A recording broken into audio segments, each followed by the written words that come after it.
வணக்கம் நண்பர்களே. பாரம்பரிய முறைப்படி தக்காளி சாதம் முதல் வகையில் எப்படி செய்யறது அப்படின்னு இந்த வீடியோவில் பார்க்கலாம் வாங்க. அதுக்கு முதல்ல சாப்பாட்டு புழுங்கல் அரிசியை கால்படி பிடிக்கிற டம்ளரில் ஒரு டம்ளர் தலை தட்டி அளவுக்கு எடுத்துக்கிட்டு, அதுக்கப்புறம் அந்த அரிசியை ஒரு பாத்திரத்தில் போட்டுக்கிட்டு 2-3 தடவை தண்ணி ஊற்றி நல்லா தேய்ச்சி கழுவிட்டு, அதுக்கப்புறம் வேறு தண்ணி ஊற்றி 1 மணி நேரம் அந்த அரிசியை ஊற வச்சுக்கணும். அதுக்கப்புறம் மீடியம் சைஸில் 20 சின்ன வெங்காயம் எடுத்து அதில் இருக்கிற தோலை உரிச்சிட்டு தண்ணியில் போட்டு நல்லா கழுவிட்டு அந்த வெங்காயத்தை நீளமாக அரிஞ்சு வச்சுக்கணும்.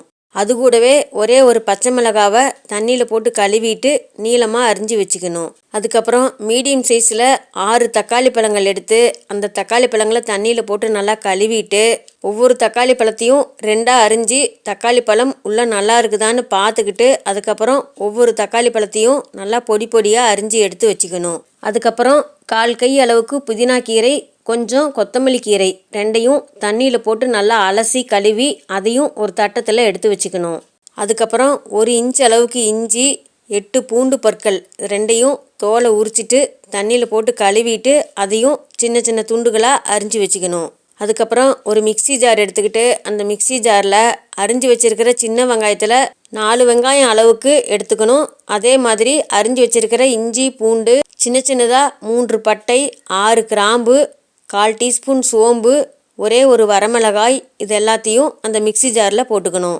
இது எல்லாத்தையும் போட்டுக்கிட்டு தண்ணி கொஞ்சமாக ஊற்றி கொஞ்சம் பிறுபிறுன்னு ஒரு விழுதாக அரைச்சி எடுத்து வச்சுக்கணும். அதுக்கப்புறம் அடுப்பில் ஒரு குக்கர் வச்சு அந்த குக்கர் காஞ்ச உடனே அதில் 8 டீஸ்பூன் கடலெண்ணெய் ஊற்றிக்கணும். கடலெண்ணெய் காஞ்ச உடனே அடுப்பு சிம்மில் வச்சுக்கிட்டு அதில் 1/4 டீஸ்பூன் கடுகு போட்டு வெடிக்க விடணும். கடுகு வெடித்த உடனே அரிஞ்சு வச்சுருக்கிற சின்ன வெங்காயம், பச்சை மிளகாய், 2 குச்சி அளவுக்கு கறிவேப்பிலை, 1/4 கை அளவுக்கு கழுவி அலசி எடுத்து வச்சுருக்கிற புதினா கீரை, இது எல்லாத்தையும் போட்டு நல்லா வணக்கி விடணும். வெங்காயம் நல்லா வணங்கி வந்த உடனே மிக்சி ஜாரில் அரைச்சி வச்சுருக்கிற அந்த மசாலாவை எடுத்து ஊற்றி அந்த மசாலாவிலேருந்து எண்ணெய் பிரிஞ்சு வர்ற வரைக்கும் நல்லா வணக்கிக்கணும். அதுக்கப்புறம் அரிஞ்சு வச்சுருக்கிற தக்காளி பழங்களை எடுத்து போட்டு தக்காளி பழங்கள் ஓரளவுக்கு தொக்கு பதத்துக்கு வர்ற வரைக்கும் வணக்கிக்கணும். தக்காளி பழங்கள் நல்லா வணங்கிட்டு இருக்கிறப்பவே அந்த தக்காளி சாப்பாட்டுக்கு தேவையான அளவுக்கு கல்லுப்பையும் போட்டுக்கிட்டு அதையும் சேர்த்து வணக்கிக்கணும். தக்காளி பழங்கள் நல்லா தொக்கு பதத்துக்கு வணங்கி வந்த பிறகு அதில் அரிசி எந்த டம்ளரில் எடுத்தோமோ அதே டம்ளரில் 2.25 டம்ளர் தண்ணி ஊற்றிக்கணும்.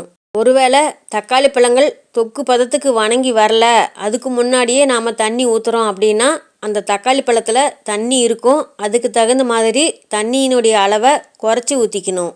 அதுக்கப்புறம் குக்கரில் ஒலை காயறதுக்குள்ளே ஊற வச்சுருக்கிற அரிசியை இன்னொரு தடவை கழுவிட்டு அல்லது அதில் இருக்கிற தண்ணியெல்லாம் சுத்தமாக வடிச்சிட்டு அந்த அரிசியை தயாராக வச்சுக்கணும். ஒலை நல்லா காஞ்ச உடனே அந்த அரிசியை எடுத்து போட்டு எல்லாத்தையும் நல்லா கலந்து விட்டுறணும். கலந்து விட்டுட்டு உப்பு, காரம் எல்லாம் சரியாக இருக்குதான்னு பார்த்துக்கணும். ஒருவேளை உப்பு பத்தலைன்னா அதுக்கு தேவையான அளவுக்கு தூள் உப்பு போட்டு கலந்துக்கலாம். அதே போல் காரம் பத்தலை அப்படின்னா ஒரு பச்சை மிளகாய் அல்லது ஒரு வரமிளகாய் ஏதோ ஒன்று போட்டுக்கலாம். அதுக்கப்புறம் கடைசியாக கழுவி அலசி வச்சுருக்கிற கொஞ்சம் அந்த கொத்தமல்லி கீரையை எடுத்து போட்டுக்கிட்டு அது கூட 1 டீஸ்பூன் நெய்யும் ஊற்றி எல்லாத்தையும் நல்லா ஒரு தடவை கலந்து விட்டுட்டு குக்கர் மூடியை போட்டு விசில் விடணும். ஒரு விசில் வந்த பிறகு அந்த அடுப்பை ஒரு 6 நிமிஷம் அப்படியே சிம்மில் வச்சிடணும். அதுதான் அந்த குக்கரில் இருக்கிற தக்காளி சாதத்துக்கு தம் போடுற மாதிரி. 6 நிமிஷம் கழித்து அடுப்பை ஆஃப் பண்ணிடணும் அல்லது குக்கரை அடுப்புலேருந்து கீழே இறக்கி வச்சிடணும். அதிலிருந்து விசில் தானாக அடங்கணும். நாம் அந்த விசிலை எடுத்து விடக்கூடாது. அதுக்கப்புறம் இந்த தக்காளி சாதத்துக்கு ஒரு தயிர் பச்சடி போட்டுக்கணும். இந்த தயிர் பச்சடியை சாப்பாடு செய்யறதுக்கு 1 மணி நேரத்துக்கு முன்னாடியே போட்டுக்கணும்.